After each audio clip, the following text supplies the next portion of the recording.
Let's set in a comfortable meditation posture and close the eyes.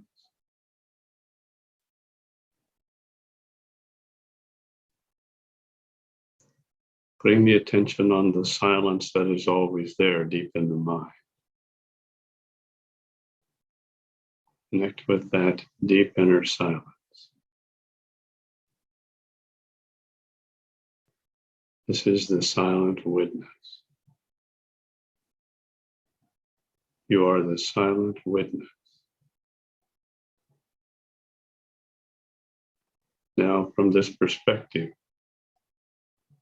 of the eternal now, presence of the silent witness, listen to the Yoga Vishishta, Book 5, Chapter 16, continuing with verse 24.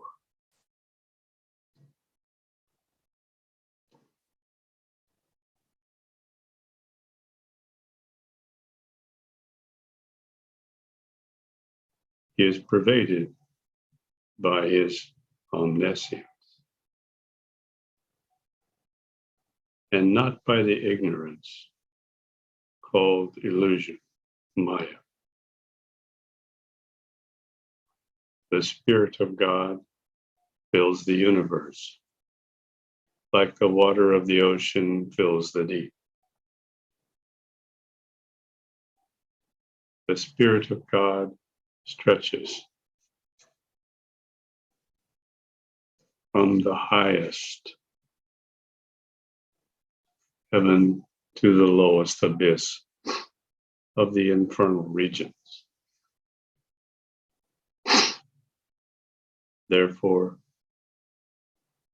only his reality is ever existent.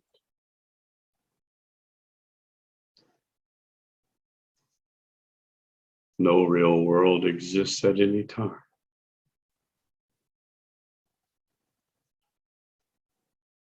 Liquid water fills the sea, and not the swelling wave that rises in it.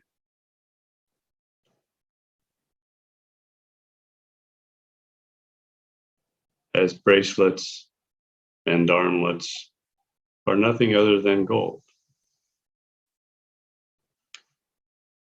so the varieties of trees and herbs are not distinct from the universal spirit.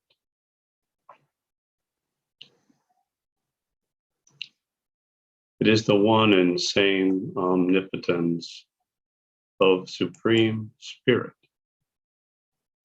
that displays different forms in its works of the creation,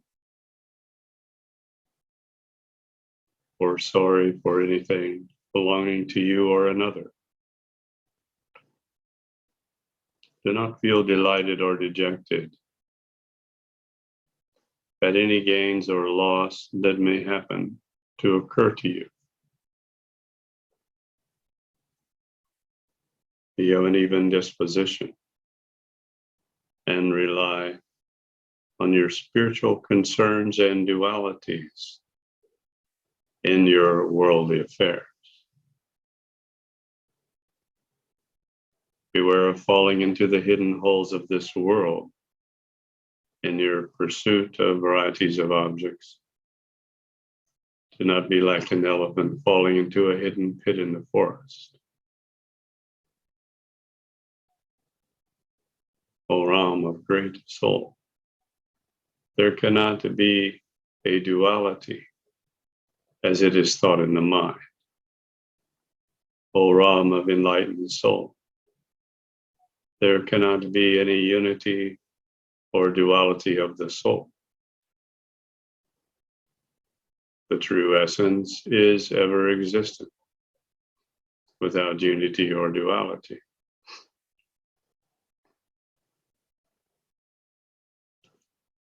It is called the all and nothing, particular and as itself, Svarupa. There is no ego or your subjective self, nor are there any objective worlds that you see. All this is the manifestation of the eternal and imperishable omniscience. Know this world to be neither an entry nor non-entity by itself. Know the Supreme Being, the silent witness, to be the beginning and end, the enlightener of all lights, the undecaying, unborn, and incomprehensible one.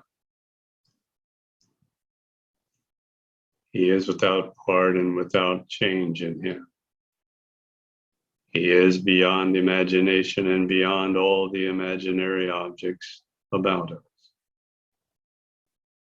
Know for certain in your mind that the Lord is always present in the full light of your consciousness. He is the root of your consciousness. He is of the nature of your inner soul. He is conceivable in the intellect. He is the Brahman, the all and everlasting,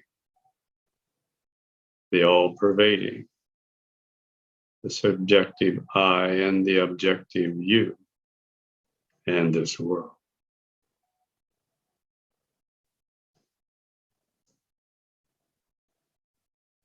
Vasishtha is not talking about having these ideas in the mind, these ideas about the nature of your inner and outer life. He's discussing what is the situation when one is always centered and as the silent witness. This is the experience.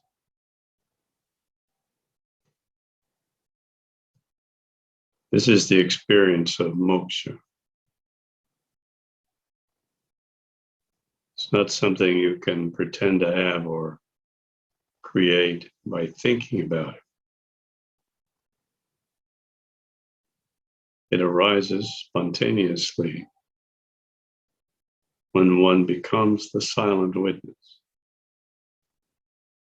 letting go of ego, letting go of mind, letting go of all connections with the illusion.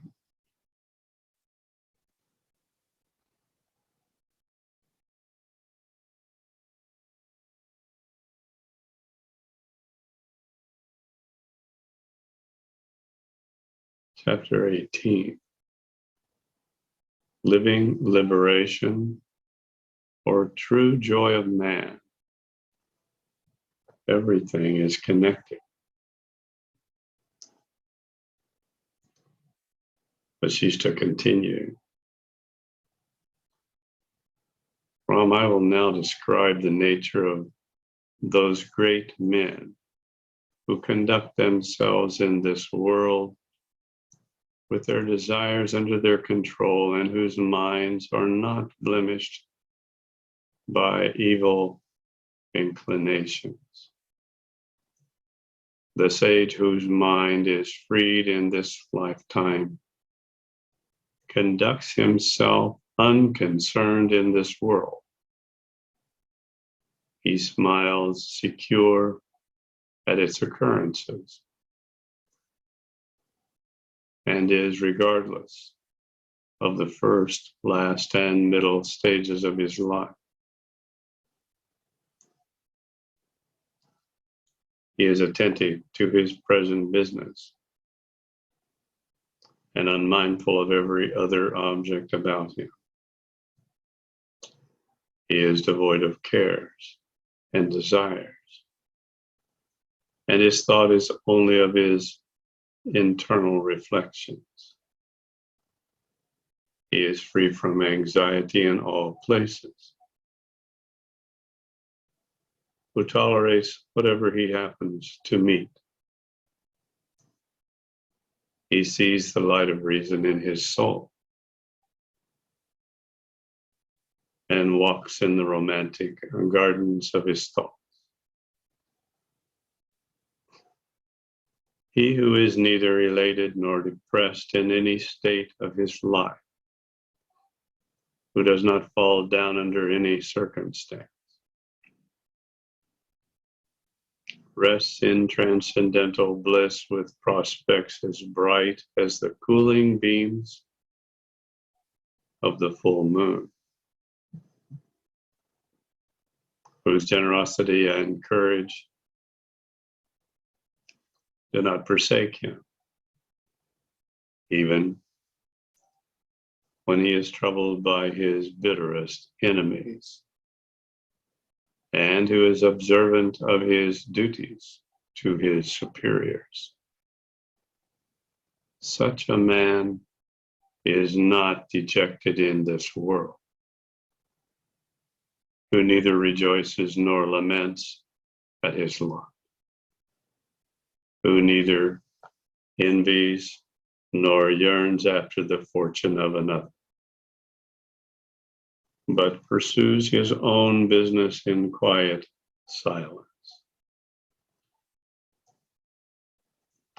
is the man that is never downcast in this world, who, when asked, says what he is doing, but unasked remains like a dead block.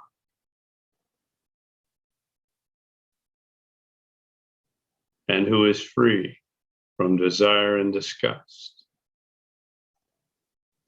He is never depressed in his heart and mind.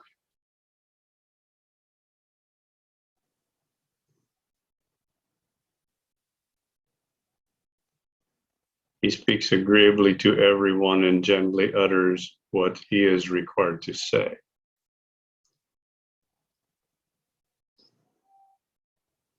He who understands the intentions of others is never put out.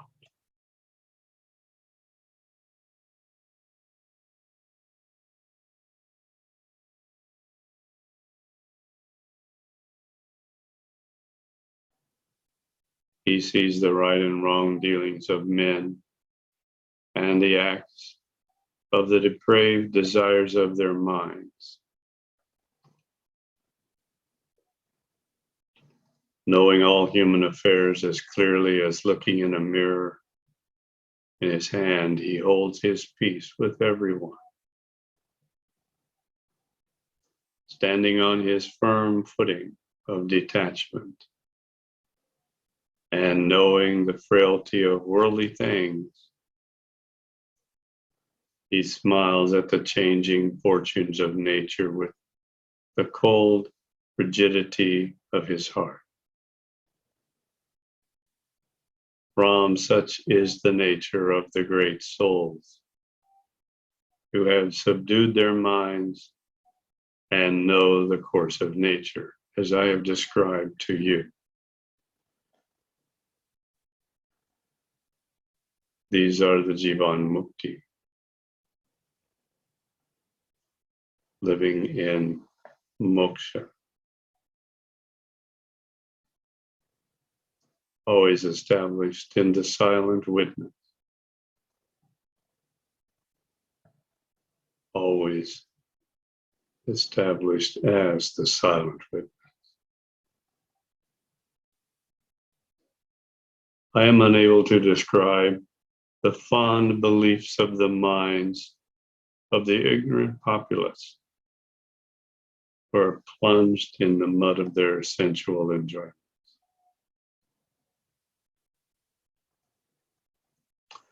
Women devoid of understanding and graced with their personal charm are the idols of these people who are fond of their golden forms, without knowing them to be the flames of hellfire.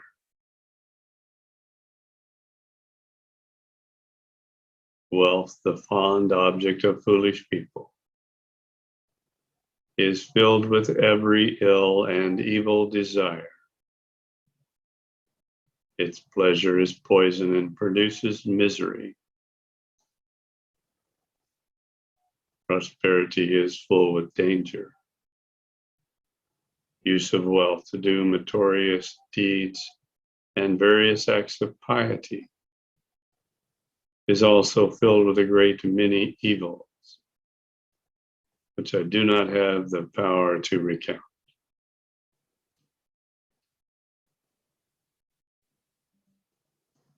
Therefore, Ram, keep your sight on the full view of your spirit, always remaining established as the silent witness.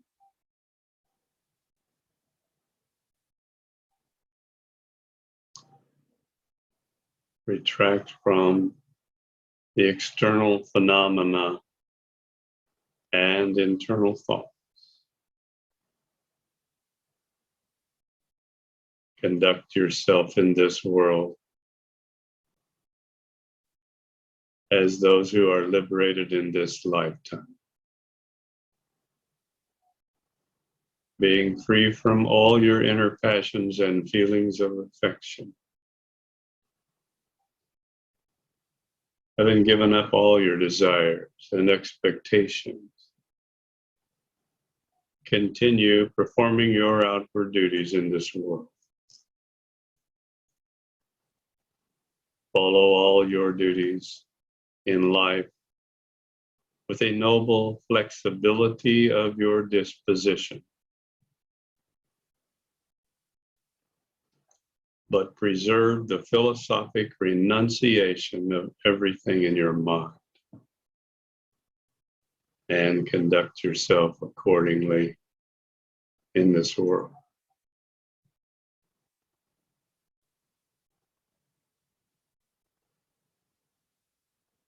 Think well on the fleeting states of all earthly things, and fix your mind upon the lasting nature of your soul.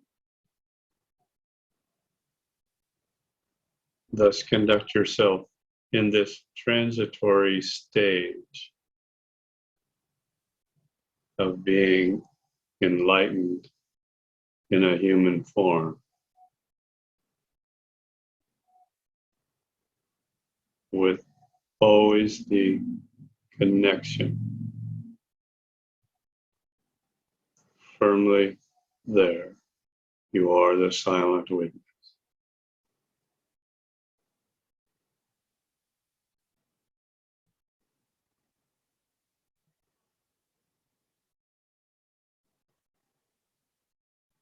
From conduct yourself with inner detachment and lack of all desire, but show your outward desire for whatever is good and great. Be detached within yourself, but full of effort in your external behavior. O Ram, conduct yourself among men with a pretended activity in your outward appearance, but with real inaction in your silent witness. Show yourself as the doer of your deeds, but know that you are no actor at all. Ram, conduct yourself with full knowledge of this world as if you are acquainted with the nature of all being. Go wherever you please with your intimate acquaintance of everything here. Behave yourself with mankind with a pretended appearance of joy and grief, and of condolence and congratulation with others, and an assumed shape of activity and action among mankind.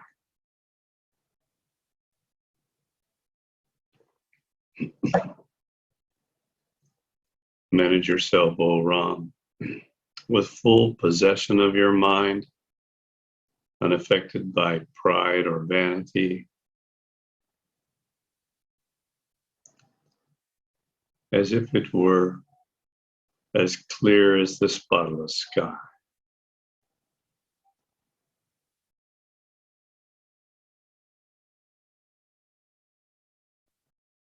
Go through your life, unshackled by the bonds of desire. Join in all the outward acts of life with an unaltered evenness of mind under every circumstance.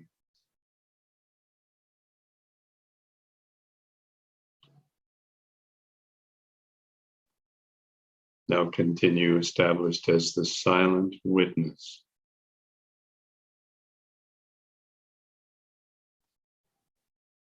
Practicing the Trimana Sanyama technique on the esoteric Maha Mantra.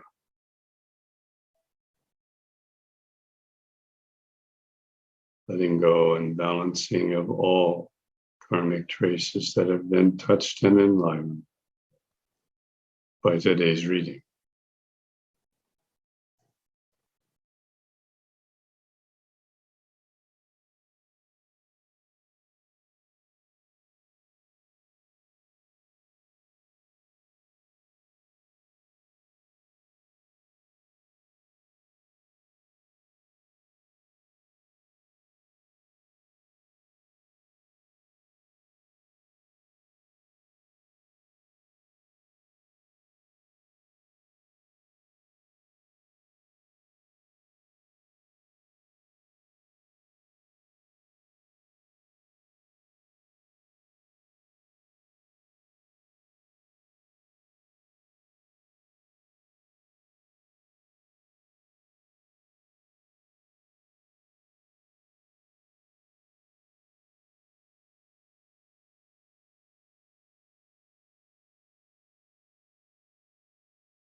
to your death.